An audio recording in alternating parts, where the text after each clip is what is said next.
الحمد لله وكفى وسلام على عباده الذين اصطفى أما بعد عن النبي صلى الله عليه وسلم من بنى مسجدا لله بنى الله له مثله في الجنة أو كما قال عليه الصلاة والسلام. وصدق رسوله النبي الأمي الكريم. اللهم صل على سيدنا محمد وعلى آل سيدنا محمد وبارك وسلم.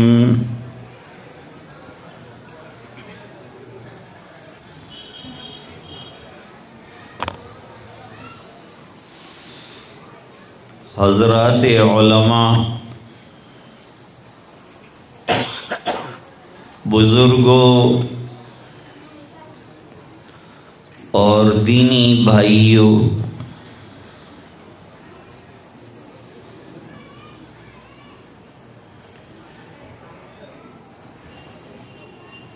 اسلام کی بنیاد 5 چیزوں پر ہے.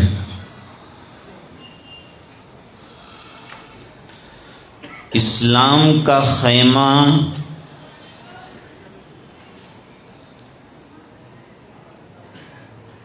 یہ بیچ کی لکڑی اور 4 طنابوں پر کھڑا ہے.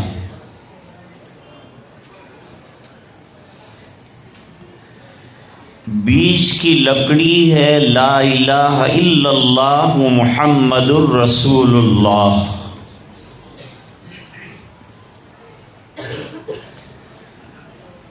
اس کے دل سے اقرار کر لینے کے بعد آدمی ایمان میں داخل ہو جاتا.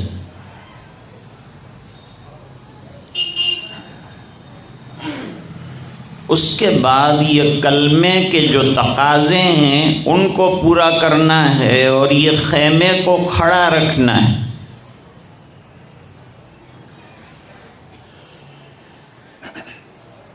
بیچ کی لکڑی کھڑی ہو گئی تو خیمہ کھڑا تو ہو گیا، لیکن اس کو استوار رکھنے کے لیے چاروں طرف سے رسیاں کھینچ کر باندھنا پڑتا ہے.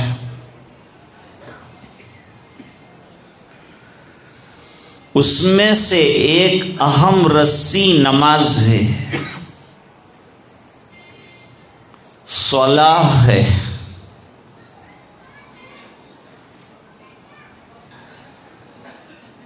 خشوع اور خضوع کے ساتھ نماز پڑھنے پر کامیابی دنیا اور آخرت کی منحصر رکھی.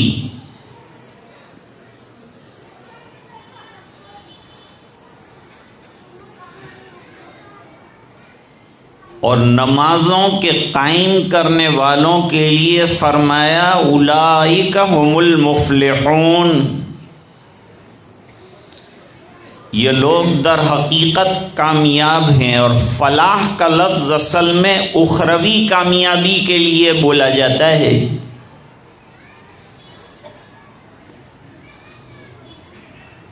لیکن جب اللہ تعالی اخروی اور آخرت کی بڑی کامیابی عطا فرمائیں گے تو نماز پڑھنے والے کو دنیا کی برکتوں سے محروم نہیں فرمائیں گے.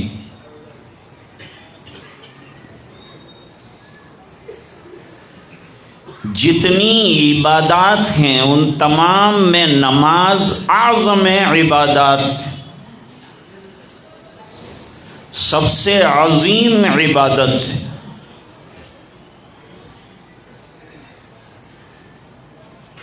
کلمہ طیبہ کی عملی مشق ہے، اس کا پریکٹیکل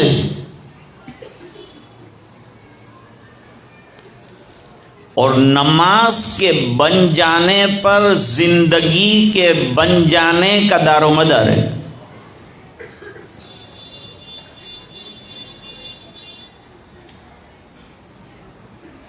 اس لیے دعوت کے کام میں کلمہ طیبہ کے بعد نماز رکھی۔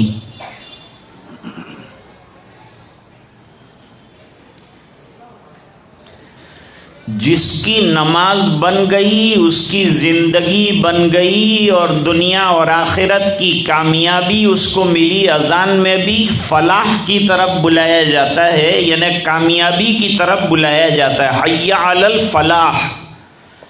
نماز کیا ہے؟ کامیابی کی طرف آنا ہے۔ 5 وقتہ نمازوں پر روزی میں برکت کا وعدہ ہے، سیدھے ہاتھ میں اعمال نامہ دیے جانے کا وعدہ ہے، اور قبر کے مراحل کی آسانی ہے، روزی میں برکتیں ہیں۔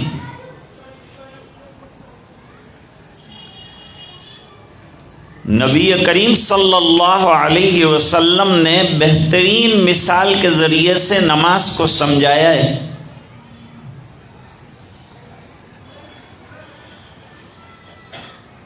کہ اگر کسی شخص کے دروازے پر نہر ہو یا گھر میں نہر ہو، اور وہ اس میں 5 وقت غسل کرتا ہو تو اس کے جسم کے اوپر میل کچیل نہیں رہ سکتا۔ اسی طرح جس نے 5 نمازیں ادا کر دی، گویا کہ اس نے اپنے چھوٹے گناہوں کا میل کچیل دھو ڈالا۔ موسم سرما میں نبی کریم صلی اللہ علیہ وسلم جنگل کی طرف نکلے، اور درخت کی ایک شاخ کو ہلایا، پتے جھڑے، صحابہ کرام نے دیکھا۔ سرکار نے فرمایا جس طرح موسم سرما اور پتجھڑ کے اندر شاخوں سے پتے ہلانے پر گر جاتے ہیں، 5 وقتہ نمازوں سے اس طرح سے گناہ گر جاتے ہیں۔ یہ بولنا بند کراؤ ان کا۔ تو اس سے معلوم ہوا کہ نماز جو ہے عظیم ترین عبادت،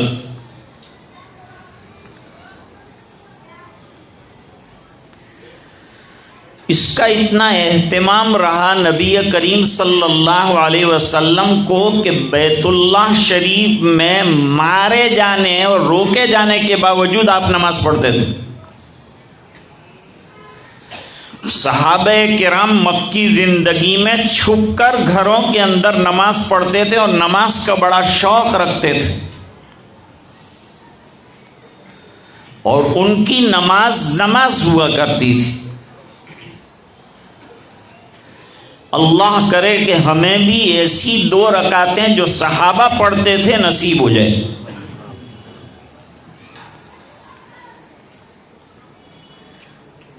مکہ مکرمہ سے نبی کریم صلی اللہ علیہ وسلم ہجرت کر کے قباء تشریف لائے۔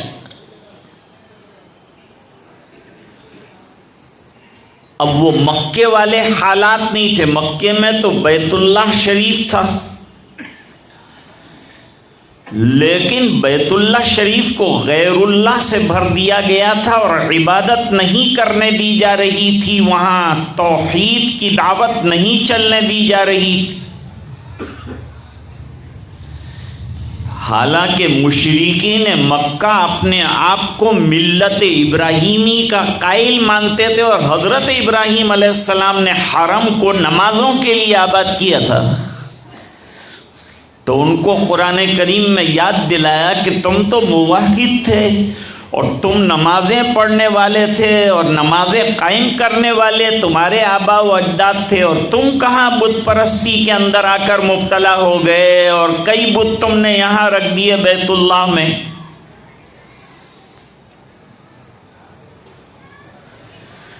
جب موقع ملا نبی کریم صلی اللہ علیہ وسلم کو، آپ نے باجماعت نمازیں پڑھی۔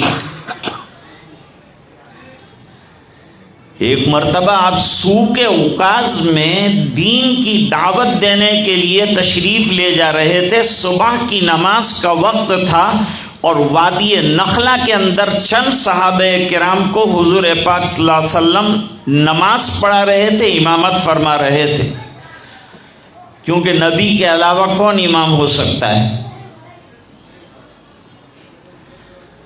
اس لیے صلاۃ جنازہ میں بھی حضور پاک صلی اللہ علیہ وسلم کی جنازے کی نماز کی امامت کسی نے بھی نہیں کی۔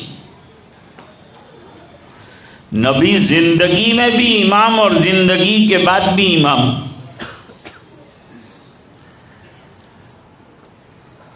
وہاں جنات نے قرآن کریم کو سنا تھا، وَإِذْ صَرَفْنَا إِلَيْكَ نَفَرًا مِّنَ الْجِنِّ يَسْتَمِعُونَ الْقُرْآنَ، ذکر فرمایا قرآن کریم میں۔ یہ پورا جنات کا گروہ قرآن کریم نماز میں سن کر حضور سورۃ الرحمن پڑھ رہے تھے، ایمان لے آئے۔ قباء میں جا کر میدان ہموار ہوا، وہاں سب ایمان والے جمع تھے، تو حضور پاک صلی اللہ علیہ وسلم نے سب سے پہلا کام یہ کیا کہ مسجد کی بنیاد رکھی۔ دنیا اسلام کی پہلی مسجد قباء کے اندر بنی۔ قباء میں مسجد تیار ہو جانے کے بعد حضور پاک صلی اللہ علیہ وسلم نے 10 دن وہاں امامت کروائی۔ وہ مسجد ہماری مسجدوں کی طرح بہت شاندار ظاہری اعتبار سے تو نہیں تھی، لیکن جاندار باطنی اعتبار سے تھی، کیونکہ امام نبی اور نماز پڑھنے والے صحابہ کرام، تو کتنے مبارک ہو گئی یہ مسجد۔ مسجدوں کی عظمتیں جو بڑھتی ہے وہ بنانے والے اور پڑھانے والے نمازوں کی اس کی وجہ سے بڑھتی، پتھروں کی وجہ سے نہیں بڑھتی یا خوبصورتی کی وجہ سے نہیں بڑھتی۔ اس لیے 3 مسجدوں کا اونچا مرتبہ اور مقام بیان فرمایا، بلکہ 4 مسجدوں کا۔ قباء میں 10 دن حضور پاک صلی اللہ علیہ وسلم نے امامت فرمائی، اور ہر سنیچر کو مدینے سے قباء تشریف لے جاتے تھے، 2 رکعت اور 2 گانا قباء کی مسجد میں ادا فرماتے تھے۔ پھر سرکار کو اللہ تعالیٰ نے موقع دیا، مدینہ منورہ تشریف لائے۔ مدینہ منورہ میں حضور پاک صلی اللہ علیہ وسلم نے بنو نجار کی جگہ کو پسند فرمایا۔ پہلے اس کو ہموار کر کے میدان میں نماز شروع کی تھی، اس کے بعد جو ہے زمین لے لی گئی اور تعمیر کی گئی، اور صحابہ کرام نے اور سرکار نے مل کر اس مسجد کو تعمیر کیا۔ تعمیر مسجد کا کام ایمان والوں کا ہے، ایمان والا مسجد تعمیر کرے گا، جو ایمان والا نہیں ہے وہ مسجد شکن ہے اور مومن بت شکن ہے۔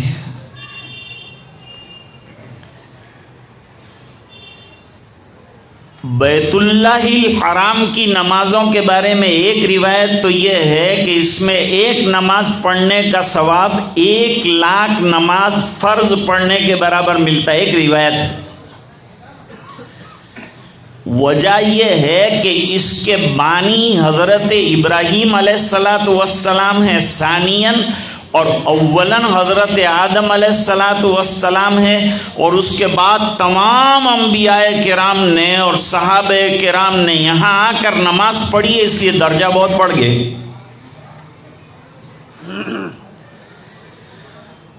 پھر دوسرا درجہ جو ہے مسجد اقصیٰ کا ہے، حضور پاک صلی اللہ علیہ وسلم نے فرمایا، اور اس کے بعد مسجد نبوی شریف کا درجہ ہے ایک نماز پڑھنے کا 50,000 نمازوں کے برابر ثواب، اور ایک روایت میں 1,000 نماز فرض پڑھنے کا ثواب۔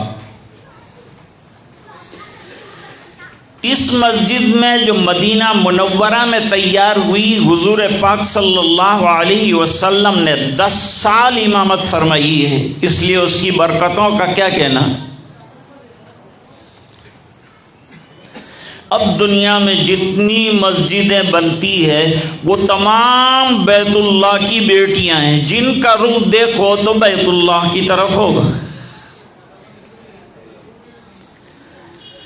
اور دنیا میں سب سے زیادہ جو عبادت کی جاتی ہے وہ نماز والی عبادت ہے، اور جو کتاب سب سے زیادہ پڑھی جاتی ہے وہ قرآن کریم ہے، اور حفظ بھی کی جاتی ہے۔ اگر کوئی کتاب اور زبانی یاد کی جاتی ہے تو دنیا کی کوئی کتاب مقابلہ نہیں کر سکتی قرآن کریم کے حفظ کا۔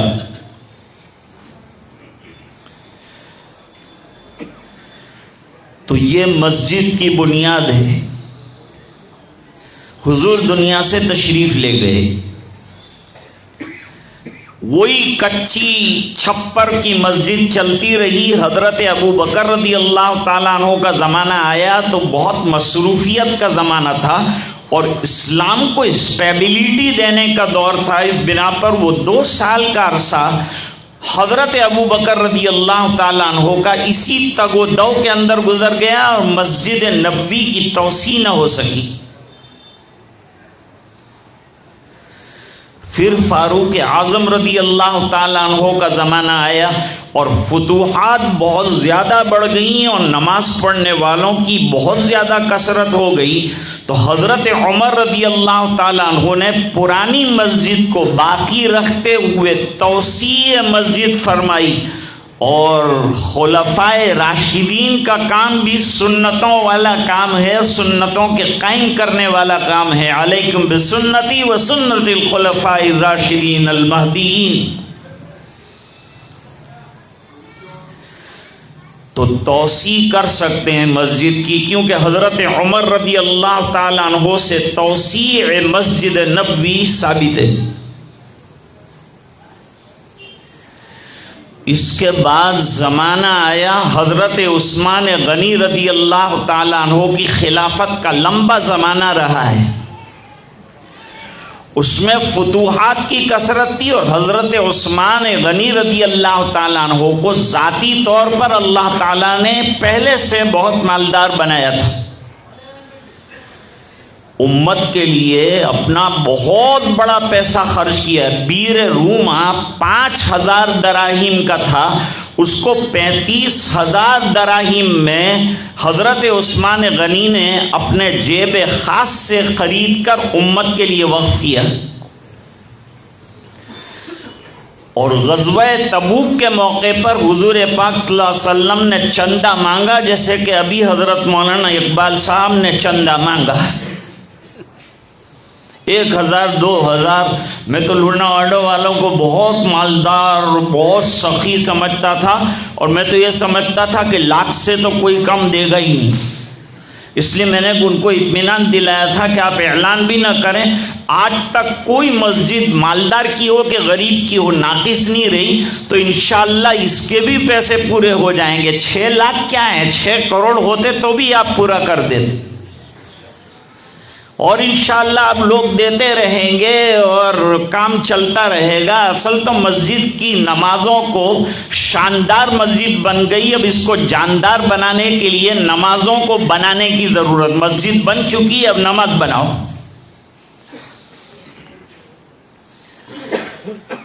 غزوہ تبوک میں حضور پاک صلی اللہ علیہ وسلم نے چندہ مانگا۔ من ذا الذی یقرض اللہ قرضا حسنا فیضاعفہ لہ اضعافا کثیرا۔ بھائی جو دے گا اس کو اللہ تعالیٰ کئی چند کر کے اور کئی گنا کر کے دیں گے، اور جو اللہ کی گھر کے لیے لگائے اس کو اللہ نہیں دے گا تو کس کو دے گا؟ اس کے خزانے میں کمی کیا ہے؟ آپ دیتے جاؤ اور یہ کمال دیکھتے جاؤ کہ اللہ آپ کو دیتا ہی چلا جائے۔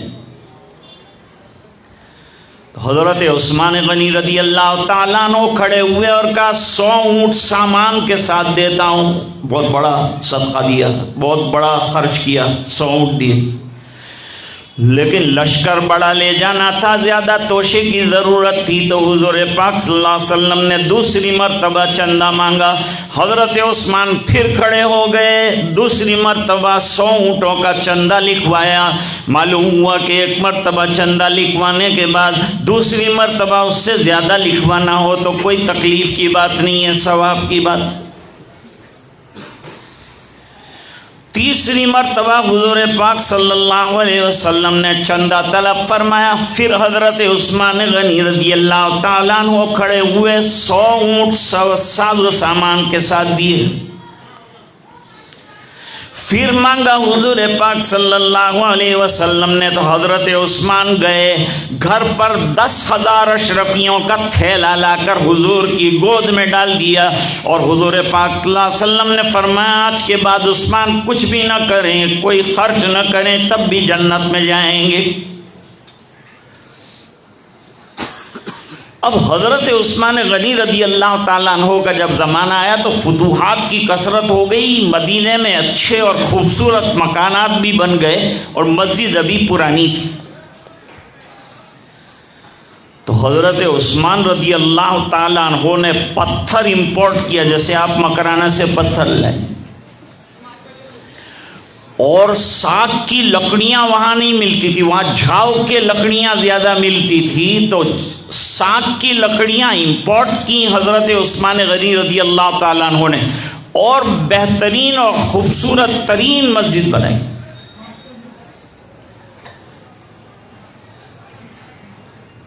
ایک جگہ مسجد بنی، اس کا نام رکھا تھا گویا کے کھالیا۔ مسجد کا نام گویا کے کھالیا۔ یہ کیا چیز ہے؟ لوگ پوچھتے تھے بھئی یہ عجیب نام رکھا، کوئی مسجد محمدی رکھتا ہے، کوئی مسجد جمالی رکھتا ہے، کوئی مسجد کمالی رکھتا ہے، یہ کیسا نام رکھا ہے؟ تو کہا اصل میں گاؤں والے غریب تھے، جس دن مسجد کی ضرورت تھی اور پیسے جمع نہیں ہو رہے تھے، تو گاؤں والوں نے طے کیا کہ جس دن ہوٹل میں جانے کا ارادہ ہو تو ہوٹل میں جائیں گے، 500,000 کا خرچہ ہو جائے گا۔ گھر میں انہوں نے صندوقچہ رکھ دیا تھا، جتنا ہوٹل میں جو خرچہ کرنے والے تھے وہ مسجد کے صندوقچے میں ڈال دیتے تھے، اور دل کو سمجھا لیتے تھے کہ گویا کہ کھا لیا۔ اس طریقے سے وہ مسجد تیار ہو گئی۔ تو اگر کوئی دینا ہی چاہے اور عطا ہی کرنا چاہے تو راستے بہت ہیں، دینے کے طریقے بہت ہیں۔ اب میں نے جو حدیث شریف پڑھی ہے اس کا جو اصل لم ہے وہ ذکر کر کے آج کی بات ختم کر دیں۔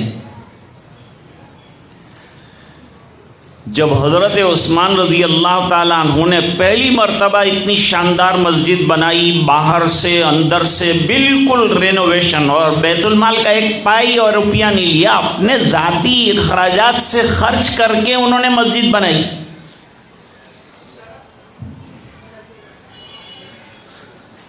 علامہ قسطلانی رحمۃ اللہ علیہ نے ایک عجیب بات لکھی۔ انہوں نے لکھا ہے کہ ایک آدمی مسجد بنا رہا تھا، جگہ بھی اس کی، تعمیر بھی وہ خود کر رہا تھا اور پیسہ بھی لگا رہا تھا، تینوں کام ایک ساتھ کر رہا تھا۔ یہاں الحمدللہ جوانوں کو جب بلایا گیا تو فوراً جو ہے تشریف لائے اور مسجد کی توڑ پھوڑ جوڑ میں سب میں انہوں نے حصہ لیا۔ اللہ تعالیٰ ان کو جزائے خیر دے۔ مال والوں نے مال لگایا، کام کرنے والوں نے کام کیا، کانٹریکٹروں نے اپنا کانٹریکٹ پورا کیا، انجینئروں نے اپنا کام کیا۔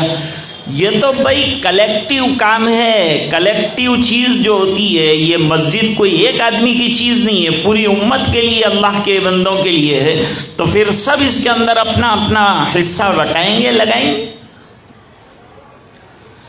لیکن وہ اکیلا مسجد بھی بنا رہا تھا اور پیسہ بھی لگا رہا تھا، زمین بھی اس نے دی تھی اور سامان بھی لگا رہا تھا اور خود اپنے ہاتھ سے تعمیر کر رہا تھا، اوپر تک تعمیر لے گیا۔ اب جب اوپر تعمیر لے گیا تو اینٹیں لے کر چڑھتا تھا، دیوار بناتا تھا، ایک اینٹ نیچے گر گئی،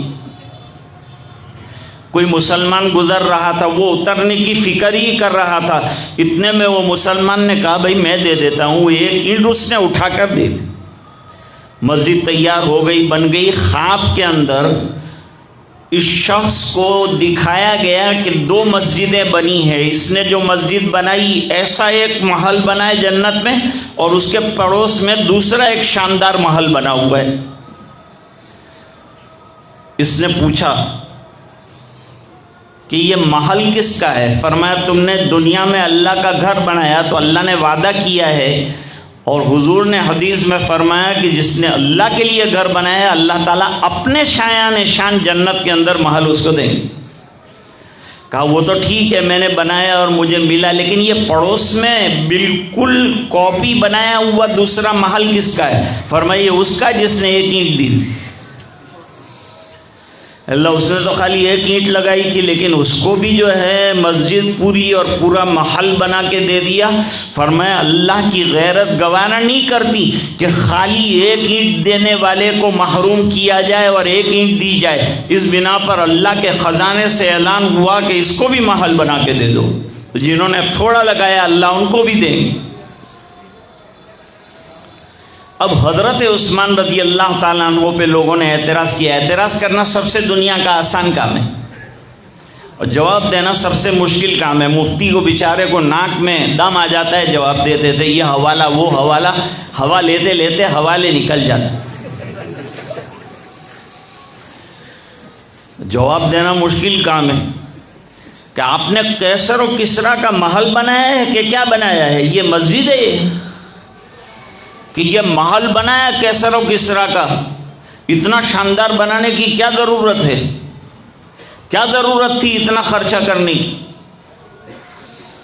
تو حضرت عثمان رضی اللہ تعالی عنہ نے حضور کی حدیث سنائی کہ میں نے نبی کریم صلی اللہ علیہ وسلم کو یہ ارشاد فرماتے ہوئے سنا ہے، بخاری شریف میں روایت ہے حضرت عثمان سے، من بنا مسجد للہ، جس نے مسجد اللہ کے لیے بنائی، حالانکہ یہ توسیع تھی، گرا کر دوبارہ بنائی تھی، توسیع کی دوسری اجازت یہاں سے نکلتی ہے۔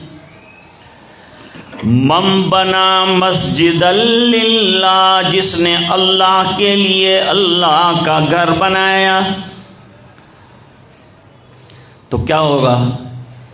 جیسا بنایا، شاندار بنایا تو اللہ تعالیٰ اس طرح کا شاندار محل جنت کے اندر عطا فرمائیں گے۔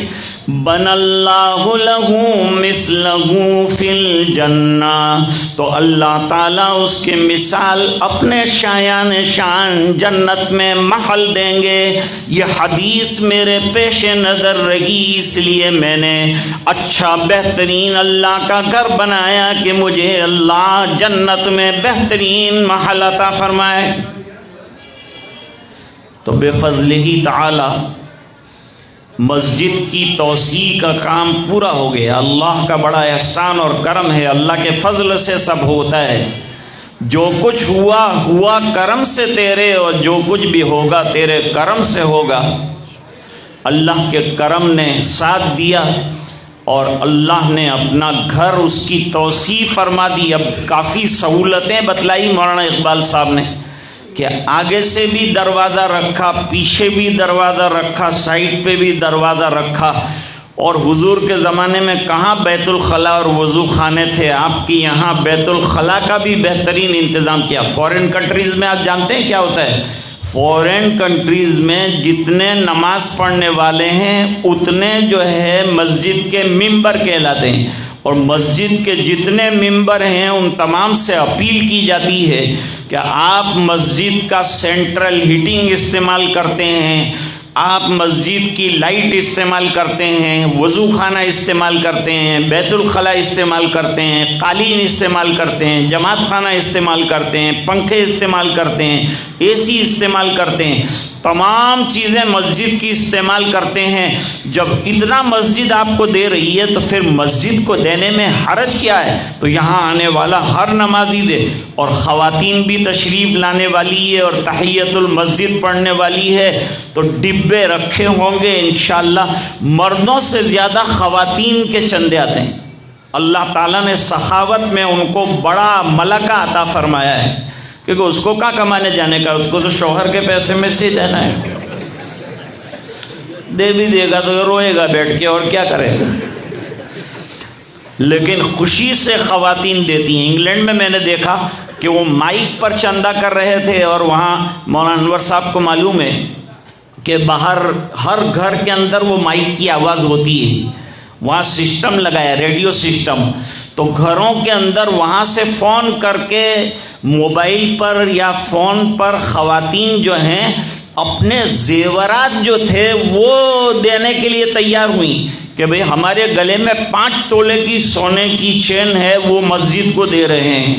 اتنی شاندار مسجد، اور کئی لاکھ ڈالر کی مسجد بنائی، اور اس میں سے آدھے پیسے ایک ہی مجلس کے اندر انہوں نے جمع کر لیے اور کام شروع کر دیا، اور دوسری مجلس کے اندر پیسے مکمل ہو گئے۔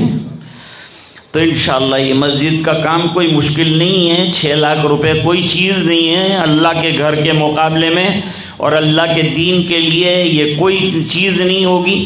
اللہ تعالی ہمیں دینے والا بنائے۔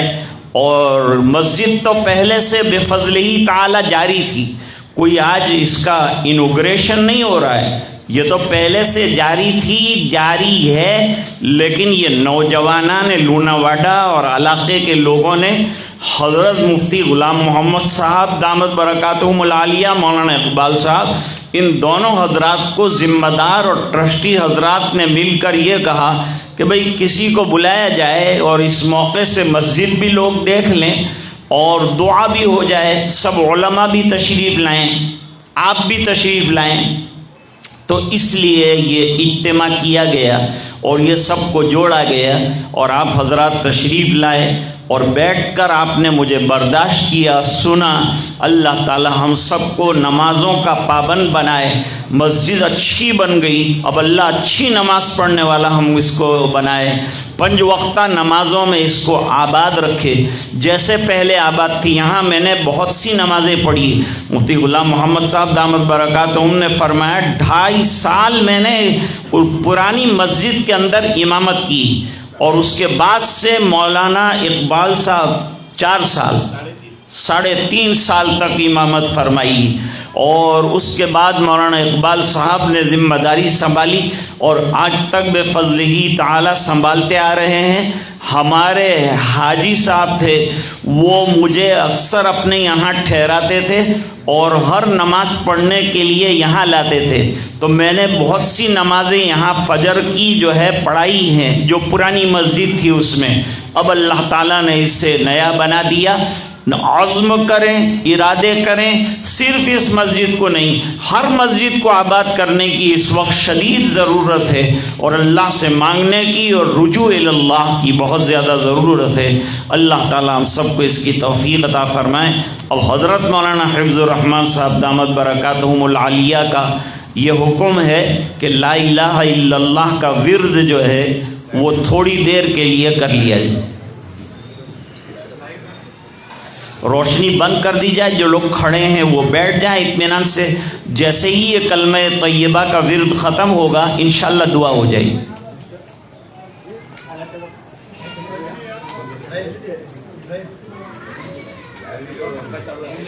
نہ بند ہو تو رہنے دیں، شور نہ کریں۔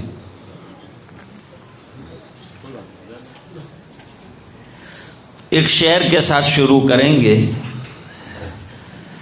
تیرے سوا معبود حقیقی کوئی نہیں ہے، کوئی نہیں، اور تیرے سوا مسجود حقیقی کوئی نہیں ہے، کوئی نہیں، اور تیرے سوا مشہود حقیقی کوئی نہیں ہے، کوئی نہیں۔